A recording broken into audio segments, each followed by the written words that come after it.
আপনি কি জানেন আপনার পকেটের সেই সামান্য টাকাটি যা আপনি কাউকে দান করতে দ্বিধাবোধ করছেন সেটিই হতে পারে আপনার জান্নাতের চাবিকাঠি কিংবা দুনিয়ার কোনো কঠিন বিপদ থেকে আপনার মুক্তির একমাত্র ওসিলা। হয়তো আপনার মনে হচ্ছে দান করলে সম্পদ কমে যায়, কিন্তু আল্লাহর গণিত আমাদের হিসাবের চেয়ে একদম আলাদা। এক জনমদুঃখী মানুষের চোখের জল মুছে দিয়ে দেখুন, আপনার নিজের জীবনের তপ্ত মরুভূমিতে প্রশান্তির বৃষ্টি নামতে কতক্ষণ লাগে। এই মহাবিশ্বের মালিক যখন কোনো বান্দাকে দাতা হিসেবে কবুল করেন, তখন তার ভাগ্যের বদ্ধ দুয়ারগুলো এমনভাবে খুলে যায় যা সাধারণ মানুষের কল্পনার বাইরে। আজ এমন এক সত্য ঘটনার গভীরে আমরা প্রবেশ করব যা আপনার হৃদস্পন্দন থামিয়ে দেবে এবং আপনাকে নতুন করে ভাবতে শেখাবে যে আসলে দান করলে কমে না, বরং যা দেওয়া হয় তাই চিরস্থায়ী হয়ে ফিরে আসে। গল্পটি শুরু হয় এক জনশূন্য ধূসর বিটেলের ম্লান আলোয়। শহরের এক কোণের জরাজীর্ণ একটি ছোট্ট কুটিরে বাস করতেন বৃদ্ধ আব্দুল খালেক। বয়স তার শরীরের চামড়ায় ভাঁজ ফেলেছে ঠিকই, কিন্তু তার ঈমান ছিল পাহাড়ের মতো অটল। সারাদিন হাড় ভাঙা খাটুনি খেটে যা উপার্জন করতেন তার অর্ধেকই তিনি বিলিয়ে দিতেন পাড়ার এতিম আর অসহায়দের মাঝে। পাড়া প্রতিবেশীরা তাকে নিয়ে হাসাহাসি করত। কেউ বলত, নিজেরই তো নুন আনতে পান্তা ফুরায়, আবার দান করার শখ কত। কিন্তু আব্দুল খালেক হাসতেন। তার বিশ্বাস ছিল, যে আল্লাহ আসমানের পাখিকে না খাইয়ে ঘুমাতে দেন না, সেই আল্লাহ তাকেও অভুক্ত রাখবেন না। এক হাড় কাঁপানো শীতের রাতে যখন চারপাশ নিস্তব্ধ, তখন আব্দুল খালেকের দরজায় টোকা পড়ল। বাইরে দাঁড়িয়ে এক শীর্ণকায় নারী, কোলে তার মুমূর্ষু সন্তান। মেয়েটি কাঁপতে কাঁপতে বলল, বাবা, ৩ দিন ধরে আমার বাচ্চার পেটে এক দানা দানাও পড়েনি, আপনি কি একটু সাহায্য করবেন? খালেক মিয়ার ঘরে তখন মাত্র একবেলার খাবার অবশিষ্ট ছিল। পরদিন সকালে কি খাবেন তার কোনো নিশ্চয়তা নেই, কিন্তু ওই মা আর শিশুর করুণ মুখ দেখে তার কলিজা ফেটে যাচ্ছিল। তিনি এক মুহূর্ত দ্বিধা না করে নিজের রাতের খাবারটুকু তাদের হাতে তুলে দিলেন, সাথে দিলেন নিজের একমাত্র গরম চাদরটি।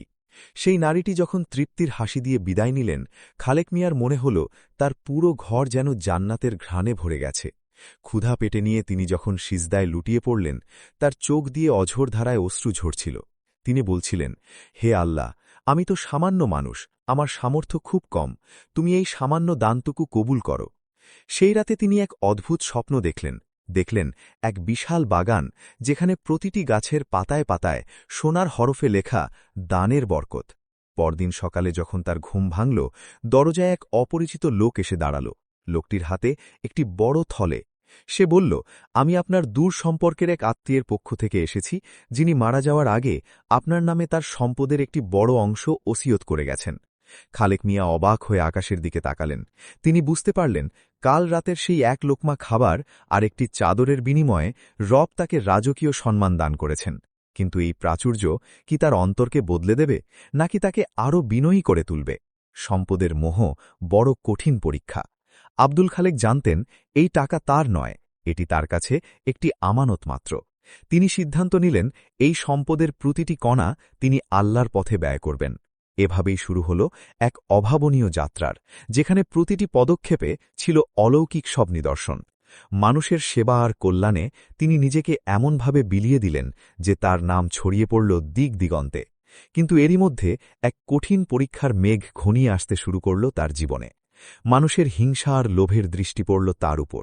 তবে যার রক্ষাকর্তা স্বয়ং আল্লাহ, তাকে কে আর ক্ষতি করতে পারে? খালেক মিয়া প্রতিটি বিপদকে ধৈর্যের সাথে মোকাবেলা করলেন এবং প্রমাণ করলেন যে আল্লাহর উপর ভরসা করলে কোনো পথে রুদ্ধ থাকে না।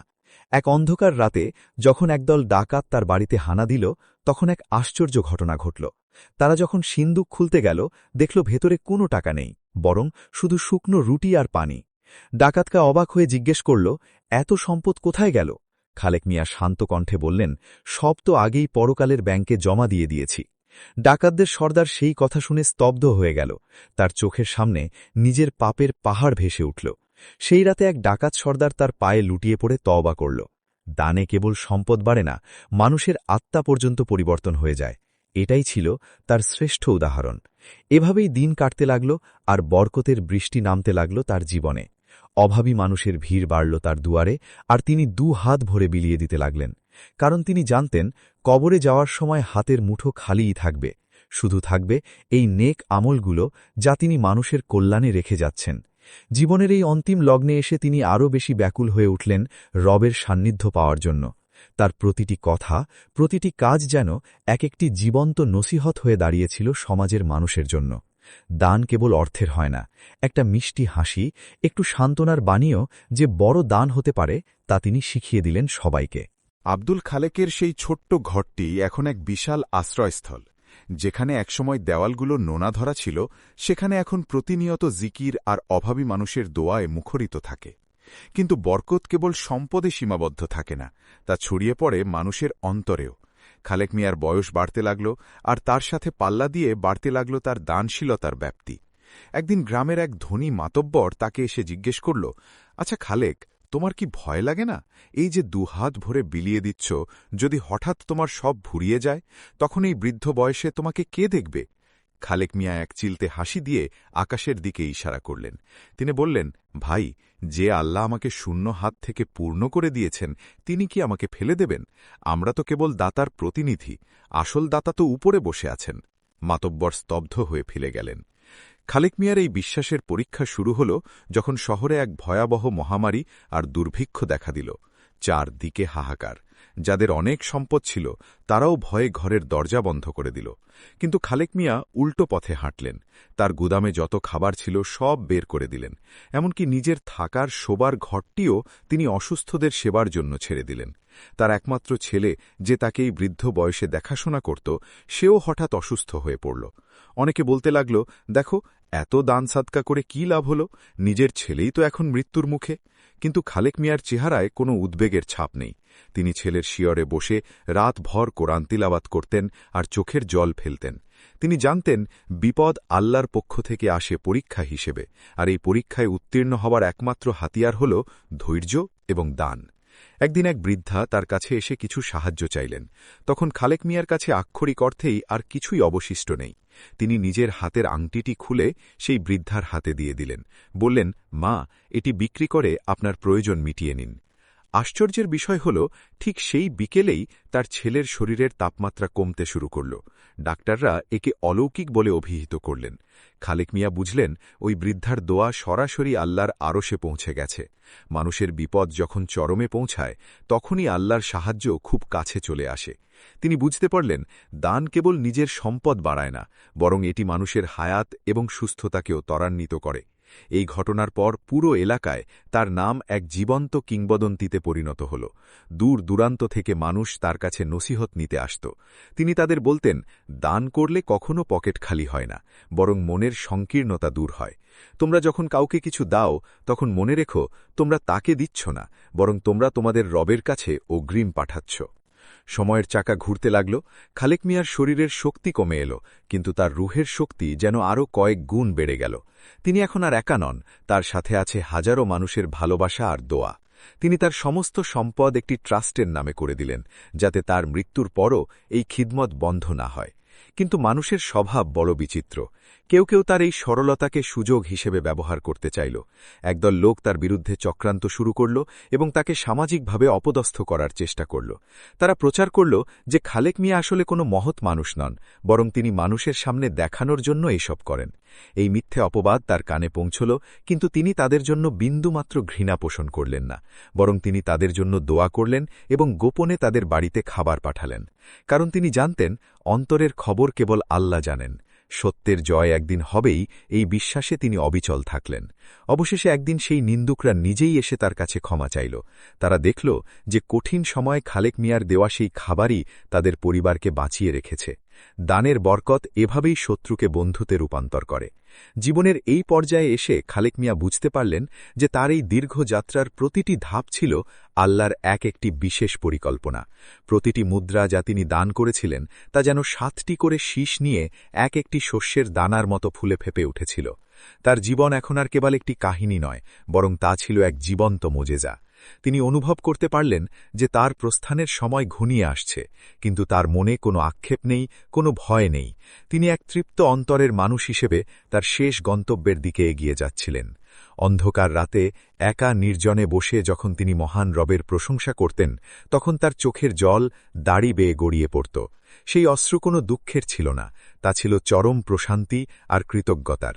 তিনি নিজের অজান্তেই বিড়বিড় করে বলতেন, হে আল্লাহ, তুমি দেওয়া আমানত আমি তোমার বান্দাদের কাছে পৌঁছে দেওয়ার চেষ্টা করেছি, তুমি কি আমার ওপর সন্তুষ্ট হয়েছ? এভাবেই পার হতে লাগল বছরের পর বছর। খালেক মিয়ার চারপাশ এক পবিত্র আলোয় ঘিরে থাকল। গ্রামের সেই একসময়ের অভাবী মানুষগুলো এখন স্বাবলম্বী। শিশুরা তাকে দাদা বলে ডাকে, আর বড়রা মনে করে এক জীবন্ত অলি। কিন্তু খালেক মিয়া সবসময় নিজেকে একজন নগণ্য গোলাম মনে করতেন। তার এই বিনয়ই ছিল তার আসল সম্পদ। প্রাচুর্য তাকে কখনো অহংকারী করতে পারেনি, বরং তাকে মাটির সাথে মিশিয়ে রেখেছিল।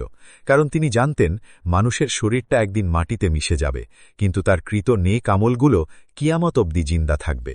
সেই চিরন্তন সত্যকে বুকে ধারণ করে তিনি তার জীবনের শেষ বসন্তের অপেক্ষায় প্রহর গুনছিলেন। প্রতিটি সূর্যোদয় তাকে মনে করিয়ে দিত যে আল্লাহর দয়া অপরিসীম, আর প্রতিটি সূর্যাস্ত তাকে পরকালের আরও কাছে নিয়ে যেত। দানের সেই অলৌকিক নূর তার চেহারায় এমন এক উজ্জ্বলতা তৈরি করেছিল যে কেউ তার দিকে তাকালে আল্লাহর কথা মনে পড়ে যেত। এটিই ছিল দানের সেই গোপন বরকত, যা টাকা পয়সার চেয়েও অনেক বেশি মূল্যবান। এক আধ্যাত্মিক পূর্ণতার মাঝে তিনি তার দিন অতিবাহিত করছিলেন, যেখানে জগৎ আর জগতের মালিকের মাঝে কোনো পর্দা ছিল না। মনের গহীনে তিনি অনুভব করতে পারলেন এক বিশাল সফরের ডাক আসছে, যে সফর হবে অনন্তকালের। আব্দুল খালেকের জীবনের শেষ বেলাটি যখন ঘনিয়ে এলো, আকাশের রং তখন এক গাঢ় রক্তিম আভা ধারণ করেছিল। তার জীর্ণ শরীরে প্রাণশক্তি ক্ষীণ হয়ে এলেও তার চেহারায় লেগেছিল এক স্বর্গীয় প্রশান্তি।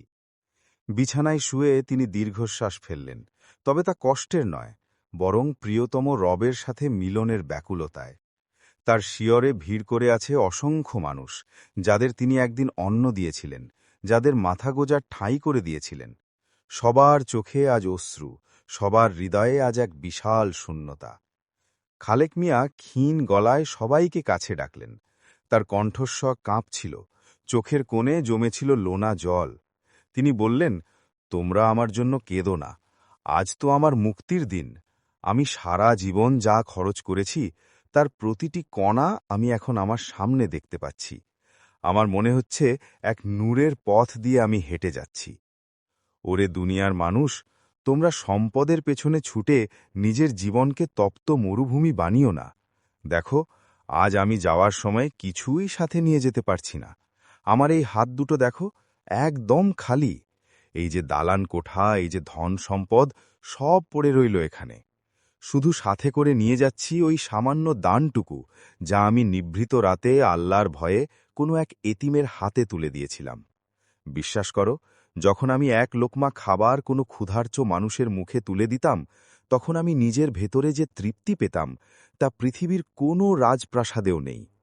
ওরে অবুঝ মন, কেন তোরা বুঝতে পারিস না যে দান করলে সম্পদ ফুরিয়ে যায় না, বরং যা তুই আগলে রাখিস তা তোর নয়, আর যা তুই বিলিয়ে দিস তাই কেবল তোর চিরস্থায়ী সম্পদ হয়ে আল্লাহর কাছে জমা থাকে। হায় আফসোস, যদি মানুষ জানত কবরের সেই অন্ধকার ঘরে দানের ওই টাকাগুলো কিভাবে প্রদীপের মতো জ্বলে উঠবে। ওগো আমার দয়াময় খোদা, আমি তো তোমার এক গুনাগার বান্দা। আমার তো কিছুই ছিল না, যা কিছু দিয়েছি সব তোমারই তো দেওয়া। আজ যখন তোমার সামনে দাঁড়াব, তুমি কি আমার এই নগণ্য আমলগুলো কবুল করবে? তোমরা যারা আজ আমাকে দেখতে এসেছ, তাদের কাছে আমার একটাই মিনতি, কখনো কোনো ভিখারিকে শূন্য হাতে ফিরিয়ে দিও না। হয়তো তার ছদ্মবেশে আল্লাহ তোমার ঈমান পরীক্ষা করছেন। হাতের মুঠো খুলে দাও, দেখবে আল্লাহ রহমতের দরজা খুলে দিয়েছেন। বড় নিঃসঙ্গ লাগছে এই জগৎটা, চারদিকে শুধু নূরের খেলা। আমাকে ক্ষমা করে দিও সবাই।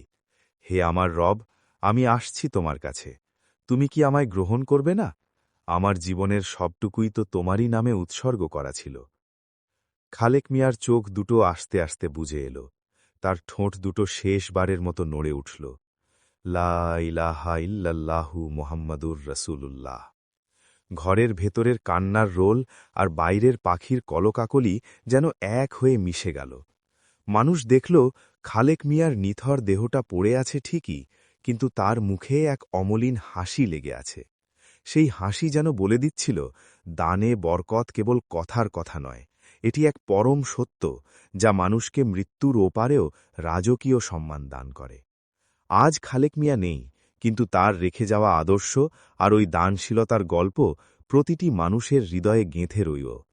এই তো সেই বরকত যা মরণের পরেও মরে না। এই তো সেই দান যা সময়ের গণ্ডি পেরিয়ে কিয়ামত অবধি সাক্ষী হয়ে রবে। হে আল্লাহ, আমাদের প্রত্যেককে দানশীল হওয়ার তৌফিক দাও এবং আমাদের সম্পদকে তোমার পথে কবুল করে নাও।